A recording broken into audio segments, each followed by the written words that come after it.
सुंदरपुर के शांत गांव में राजू शाम के लिए जलाऊ लकड़ी इकट्ठा करने के लिए जंगल की यात्रा पर निकलता है। तैयार होकर दादी का स्नेह भरा अनुरोध हवा में गूंजता है। राजू, कृपया कुछ लकड़ियां ले आओ ताकि हम शाम को चूल्हा जला सकें। युवा उत्सुकता के साथ राजू जवाब देता है, ठीक है दादी मां, मैं करूंगा।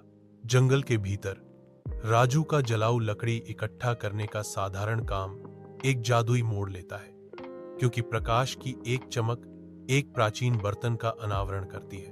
एक रहस्यमय रहस्योद्घाटन में बर्तन बोलता है, जो सच्चे दिल से पूछने वालों को असीम उपहारों का वादा करता है, फिर भी लालच के परिणामों की चेतावनी देता है। शुद्ध इच्छा के एक क्षण में राजू ने कहा, मेरे लिए एक गर्म पराठा बनाओ।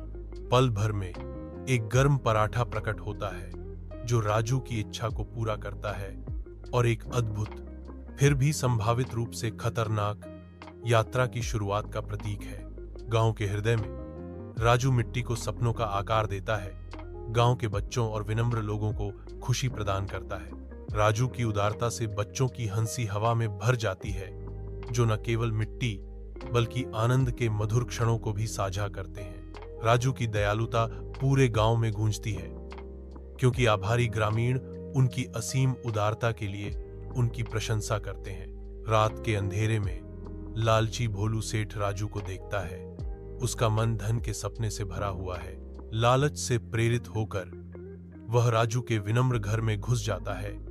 उसका दिल प्रत्याशा और धोखे से धड़क रहा है। एक पल की खामोशी में भोलू सेठ के लालची हाथ लोटा छीन लेते हैं, जिससे राजू का भाग्य और उसका अपना भाग्य सील हो जाता है। अपने घर की सीमाओं में भोलू सेठ लालच से सोने, हीरे और महल के लिए एक लोटा से प्रार्थना करते हैं, क्योंकि कमरे में स्पष्ट तनाव भर जाता है। लोटा भयावह रूप से घोषणा करता है, लालच की कोई सीमा नहीं होती, तुम्हें इसकी सजा भुगतनी होगी। एक प्रलयंकारी विस्फोट होता है, जो सब कुछ धूल में बदल देता है और एक डरावनी चुप्पी छा जाती है। भोलू सेठ अब विनम्र और भयभीत होकर अंततः समझ गया। अब मुझे समझ आया, लालच का फल बुरा होता है।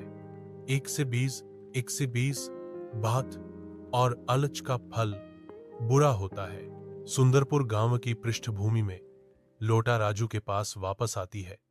उसके दिल की भक्ति धूप भरी शांत हवा में गूंजती है। दिल से पुनर्मिलन के एक क्षण में लोटा ने घोषणा की, मेरा दिल सच्चा है, इसीलिए मैं तुम्हारे पास लौट आई हूं। राजू प्यार और उद्देश्य से परिवर्तित होकर प्रतिज्ञा करता है, मैं अब इसका उपयोग केवल अच्छे कार्यों के लिए करूंगा। राजू के उदार संरक्षण में गांव फलता फूलता है, जहां शांति और खुशी का सर्वोच्च शासन है।